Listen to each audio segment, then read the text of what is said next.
Welcome to talks of knowledge. అసలెవరి Dalai Lama? Tibet ఆధ్యాత్మిక నేత దలైలామా ఎంపికపై ప్రస్తుతం ప్రపంచవ్యాప్తంగా చర్చ జరుగుతోంది. ఇప్పటి వరకు 14 మంది దలైలామాలు ఉండగా ప్రస్తుతం ఉన్న గురువు 2 ఏళ్ల వయసులోనే దలైలామాగా మారారు. ఆయన ఇటీవలే 90వ ఏట అడుగుపెట్టారు. ఈ నేపథ్యంలో అసలు దలైలామా ఎవరు, ఆయనను ఎలా ఎన్నుకుంటారనే విషయం ఆసక్తికరంగా మారింది. దలైలామా అంటే మహాసముద్రమంతటి జ్ఞాని. దలైలామాల చరిత్ర 600 ఏళ్ల నాటిది.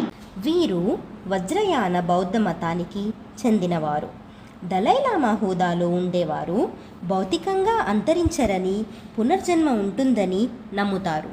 టిబెట్లోని ప్రసిద్ధ బౌద్ధ మఠం తాషీ లున్పోకి మఠాధిపతిగా ఉన్నవారు వారసుడిని గుర్తించడంలో కీలక పాత్ర పోషిస్తారు. అలాగే తర్వాత గురువు ఎంపికపై ప్రస్తుత దలైలామాకు ఎటువంటి అధికారం ఉండదని చైనా ఇటీవలే సంచలన వ్యాఖ్యలు చేసింది.